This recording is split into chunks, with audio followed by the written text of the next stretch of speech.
ஓம் சாந்தி. சிவபாபா நினைவிருக்கின்றதா? வாணி தேதி 3/8/2021. பாபா சொல்கிறாங்க, மீठी बच्चे बाप दादा की याद प्यार लेनी है तो सर्विसेबल बनो.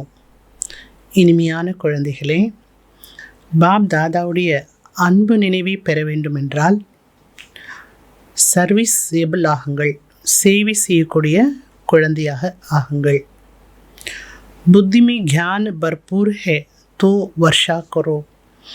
புத்தியில் ஞானமானது நிறைந்திருக்கிறது என்றால் அந்த ஞானத்தை மழையாக பொழியுங்கள்.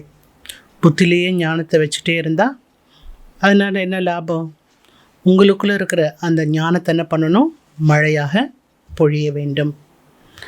கேள்வி கேட்குறாங்க பாபா, कौन सा नशा भरे हुए बादलों को भी उड़ा कर ले जाता बरसने नहीं देता. எப்படிப்பட்ட ஒரு போதை நிறைந்திருக்கக்கூடிய ஒரு மேகம் மழை பொழியாமல் பறந்து விடுகிறது? பதில் சொல்கிறாங்க பாபா, अगर फालतू देह अभिमान का नशा आया तो भरे हुए बादल भी उड़ जाएंगे. நிறைந்த மேகம் கண்டிப்பாக என்ன பண்ணணும்? மழை பொழியணும்.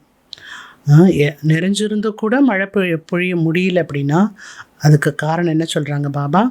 ஒருவேளை வீணான தேக அபிமானத்தினுடைய நஷாவானது வந்துவிட்டது என்றால் நிறைந்த மேகமாக இருந்தாலும் கூட அந்த மேகமானது பறந்துவிடும்னா மழை பொழிய முடியாது. बरसेंगे भी तो सर्विस की बदले डिसर्विस करेंगे. அப்படியே அந்த மேகமானது மழை பொழிந்தாலும் கூட சேவை செய்வதற்கு பதிலாக டிசர்விஸ் தான் செய்வார்கள். அவங்க சொல்கிற ஞானமெல்லாம் ஆப்போசிட்டாக இருக்கும். अगर बाबा से प्यार नहीं, उनसे योग नहीं तो ज्ञान होती हुई भी जैसी खाली है. பாபா சொல்கிறார், ஒருவேளை பாபாவிடம் அன்பு இல்லை என்றால், அவரோடு புத்தியினுடைய தொடர்பு ஈடுபடுத்தவில்லை என்றால், ஞானம் இருந்தாலும் கூட அவங்க எப்பேற்பட்டவர்கள்? காலியாக இருக்கிறாங்க. அவங்க புத்தியில் எதுவுமே இல்லை அப்படின்னா அர்த்தமாகும். அப்படி காலியாக இருக்கக்கூடிய மேகம் அநேகருக்கு எப்படி நன்மை செய்ய முடியும்? இல்லை பாபா இன்றைக்கு மேகத்தை வைத்து ஞான பாயிண்ட் சொல்லிகிட்ருக்கிறார். சில மேகம் பார்த்தா ரொம்ப கருமையாக இருக்கும், இப்படி இருண்டுகிட்டு வர மாதிரி இருக்கும், மழை பெஞ்சிரும்னு நினைப்போம் நம்ம. ஆனால் அந்த மேகம் கொஞ்ச நேரத்தில் பார்த்தா அந்த கருமையான மேகம் காணாமலே போயிடும், மழையும் பொழியாது. அந்த மாதிரி தான் சொல்கிறார் பாபா. மேகமாக இருக்காங்க, பட் அந்த மேகத்தால் மழை பொழிய முடியல. ஆக நம்ம எப்படிப்பட்ட மேகமாக இருக்கணும்? ஞான மழையை பொழியக்கூடிய மேகமாக இருக்க வேண்டும். பாபா ஞானக்கடல். நாம் அந்த ஞானக்கடல் பாபாவிடமிருந்து ஞானங்கிற அந்த நீரை உறிஞ்சு நாம் மேகமாயிட்டு எல்லா இடங்களுக்கு போய் ஞான மழை நாம் பொழியக்கூடியவராக ஆக வேண்டும். தாரணைக்கான முக்கியமான பாயிண்ட். फर्स्ट पॉइंट, बंधन मुक्त बन भारत की सच्ची सेवा करनी है. बंधन मुक्ताக ஆகி பாரத்திற்கு உண்மையான சேவை செய்ய வேண்டும். रूहानी सेवा कर मनुष्य को देवता बनाना है. ஆன்மீக சேவை செய்து மனிதர்களை தேவதையாக ஆக்க வேண்டும். ஞானத்தினுடைய கர்வத்தில் வர வேண்டாம். கர்வத்துக்கு பதிலாக என்ன இருக்கணும்? ஞானத்தினோட போதை தான் இருக்கணும். ஞான கர்வத்தில் இருந்துச்சுன்னா சேவா பண்ண முடியாது. ஞான போதையில் இருந்தால் தான் சேவா பண்ண முடியும். ஆன்மீக போதியில் இருக்க வேண்டும். ரெண்டாவது பாயிண்ட், निक्षी बुद्धि बन पहले अपनी अवस्था पक्की करनी है. நம்பிக்கையான புத்தியுடையவராகி முதலில் தன்னுடைய நிலையை பக்காவாக ஆக்க வேண்டும். देह सहित जो कुछ देखने में आता है उनसे तोड़ना है. இந்த தேகத்தோடு எதெல்லாம் பார்க்கின்றீர்களோ அவற்றிலிருந்து உங்களுடைய புத்தியினுடைய தொடர்பை துண்டித்து கொள்ள வேண்டும். மேலும் ஒரு பாபாவோடு உங்களுடைய புத்தி தொடர்பை இணைக்க வேண்டும். वरदानम बाप की संस्कारों को अपना निजी संस्कार बनाने वाले व्यर्थ व पुराने संस्कारों से मुक्त भव. பாபாவுடைய சன்ஸ்காரத்தை இன்னைக்கு வானிலை பாபா கேட்டாங்க இல்லையா, என்னோட சன்ஸ்காரம் என்ன அப்படின்னு கேட்டார் இல்லையா. பாபாவுடைய சன்ஸ்காரம் என்னங்கிறத சிந்தனை பண்ணி பார்க்கணும். பாபாவுடைய சன்ஸ்காரத்தை தன்னுடைய உண்மையான சன்ஸ்காரமாக ஆக்கக்கூடிய வீணான மற்றும் பழைய சமஸ்காரத்திலிருந்து முக்தி அடைந்தவராக ஆகுங்கள். कोई भी व्यर्थ संकल्प व पुराने संस्कार देह अभिमान के संबंध से हैं. எந்த ஒரு வீணான சங்கல்பமும் பழைய சன்ஸ்காரமும் தேக அபிமானத்தினுடைய சம்பந்தத்தோடு இருக்கின்றது. ஆத்மீக स्वरूप की संस्कार बाप समान होंगे. ஆன்மீக சொரூபத்தினுடைய சன்ஸ்காரமானது எப்படி இருக்கும்? பாப்பு சமமானதாக இருக்கும். பழசெல்லாம் எதோடது? தேக அபிமானம் கொண்டது. जैसे बाप सदा विश्व कल्याणकारी परोपकारी रहमदिल वर्ताता है. பாபா எப்படி இருக்கிறார்?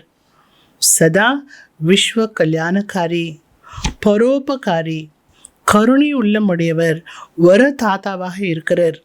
இதெல்லாம் பாபாவுடைய சன்ஸ்காரம். ऐसी स्वयं की संस्कार नेचुरल बन चाहिए. பாபாவுடைய இந்த சன்ஸ்காரம் எல்லாம் தன்னுடைய இயல்பான சன்ஸ்காரமாக ஆகிவிட வேண்டும். संस्कार बनना अर्थात संकल्प बोल और कर्म स्वतः ही उसी प्रमाण चलना. சன்ஸ்காரமாக ஆக்குவது என்றால் அர்த்தம் என்ன?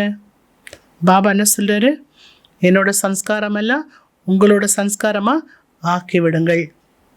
அப்படி சன்ஸ்காரமாக ஆக்குவது என்றால் அர்த்தம் என்ன? சங்கல்பா, பேச்சு, கர்மா இது எல்லாமே பாபா சன்ஸ்காரமாகவே நடைமுறையில் கொண்டு வர வேண்டும், ஆகிவிட வேண்டும். जीवन में संस्कार एक चाबी है. இன்னும் பாபா அதை தெளிவுபடுத்துகிறார். வாழ்க்கையில் சன்ஸ்கார் என்பது ஒரு சாவியாகும். இது மூலமாக சொத்து சல்தே ரேத்தே, அந்த சாவி மூலமாக வாழ்க்கை எப்படி இருக்கணும்? அதே போலவே வாழ்க்கை என்பது வாழ்ந்து கொண்டே இருக்க வேண்டும். फिर मेहनत करने की जरूरत नहीं रहती है.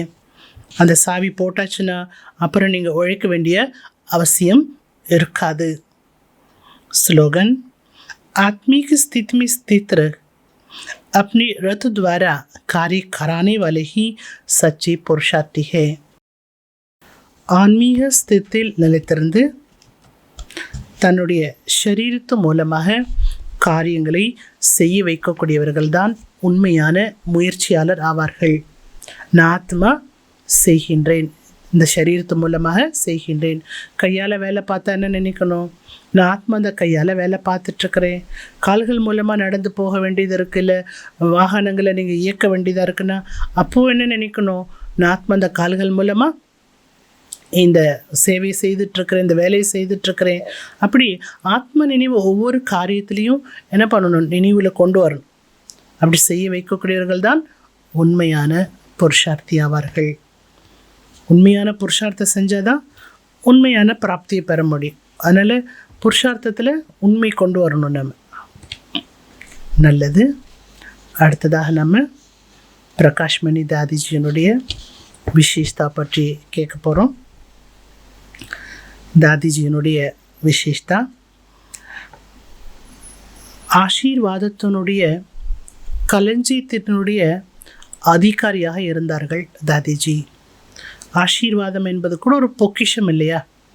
அந்த பொக்கிஷத்துக்கும் அதிகாரியாக இருந்தார்கள். दादी जी के पास दुआओं का भंडार था. वे सदा कहती मुझे बाबा की और आप सबकी दुआएं चला रही हैं. எப்போவுமே தாதி சொல்லுவாங்களா, என்னைய பாபாவுடைய ஆசீர்வாதமோ உங்கள் அனைவருடைய ஆசீர்வாதம் தான் இயக்கி கொண்டிருக்கிறது. सबको समय पर साथ देती सुख देती. அனைவருக்குமே தேவையான பொழுது தேவையானதை செய்தார்கள். சுகத்தை கொடுக்கக்கூடியவராக தாதி இருந்தார்கள். उन्होंने अपने संकल्प को सदा शुद्ध और श्रेष्ठ रखा. दादी जी தன்னுடைய எண்ணங்களை சதா காலமும் சுத்தமான எண்ணங்களாக மற்றும் சிரேஷ்டமான எண்ணங்களாகவே வைத்திருந்தார்கள். इसलिए दुआएं जमा होती रही. அதனால் அவர்களுக்கு ஆசீர்வாதமானது சேமிப்பாகிக் கொண்டே இருந்தது. अंतिम समय भी शरीर की हिसाब किताब को दुआओं की बल से सहज पार कर लिया. ஆசீர்வாதம் என்ற பொக்கிஷம் அவங்களுக்கு நாளுக்கு நாள் சேமிப்பாகி கொண்டே இருந்தது. அது பல அதிசயங்களை பண்ணும் இல்லையா? இப்போ பொக்கிஷம் இருக்குன்னா அந்த பொக்கிஷத்தை வச்சு என்ன பண்ணலாம்? பல அதிசயங்களை நம்ம செய்யலாம் இல்லையா?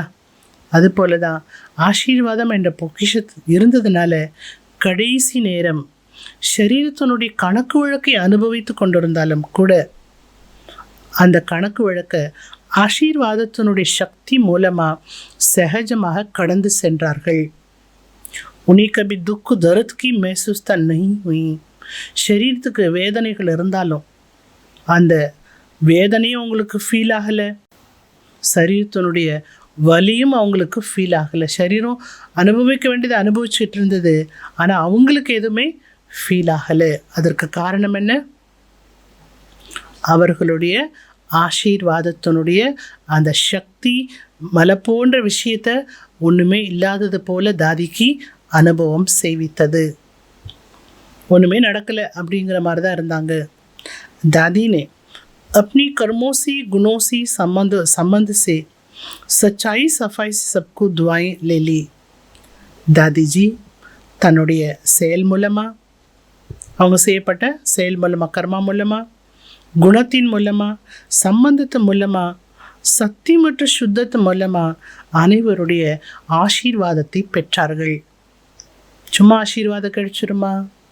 சும்மா யாரும் நமக்கு ஆசீர்வாதம் கொடுத்துருவாங்களா? நம்ம செய்யக்கூடிய செயல் அப்படி இருக்கணும் இல்லையா? நம்முடைய குணம் அப்படி இருக்கணும் இல்லையா? நம்முடைய நடத்தை எப்படி இருக்கணும் இல்லையா? முக்கிய நடத்தை என்ன வேணும்? சச்சாயி சஃபாய், சத்தியமாக இருந்தார்கள், சுத்தமானவர்களாக இருந்தார்கள். அதனால் அனைவருடைய ஆசீர்வாதத்தை பெற்றார்கள். दादी हमेशा कहती, मुझे तो बाबा की और आप सबकी दुआएं चला रही है. जिसके सिर पर बाबा की दुआओं का हाथ है उनका सिर कभी भारी नहीं हो सकता. ஆசீர்வாதத்தையே சம்பாதிச்சுட்டு இருந்ததுனால தாதியோட வார்த்தை எப்போதுமே நான் தான் செஞ்சேன் அப்படின்னு நினைக்கல. பாபாவோட ஆசீர்வாதம், உங்களுடைய ஆசீர்வாதம் என்னை இயக்கிட்டுருக்குன்னு சொல்லுவாங்க. யார் தலை மீது பாபாவுடைய ஆசீர்வாதத்தினுடைய கரம் இருக்கின்றதோ அவர்களுடைய தலை ஒருபோதுமே பாரமாக இருக்க முடியாது. அதில் தாதி எப்பொழுதுமே எப்படி இருந்தாங்களா? லேசாக இருந்தாங்க, பொறுப்பில் இருந்தாங்க. பொறுப்பில் இருந்தாலும் தாதி எப்படி இருந்தாங்க? லேசாக இருந்தாங்க. அதுக்கு காரணம் என்ன? அவர்கள் பெற்றிருந்த ஆசீர்வாதம். சதா அவர்கள் கவலையற்ற ராஜாவாக இருந்தார்கள். அதனால் நாம் கவனிக்க வேண்டிய விஷயம் என்ன? நம்ம செய்யக்கூடிய கர்மா, நம்ம செய்யக்கூடிய கர்மா அப்படி இருக்கணும். அந்த கர்மா மூலமாக பிறருடைய அனைவருடைய ஆசீர்வாதத்தை அடையணும். அதுபோல் நம்முடைய கர்மா இருக்கணும். நம்முடைய குணமும் அப்படி தான் இருக்கணும், நம்முடைய நடத்தையும் அப்படி தான் இருக்கணும். அப்போ தான் எல்லா பக்கத்துலேருந்து நம்ம ஆசீர்வாதத்தை பெற முடியும். ஓம் சாந்தி.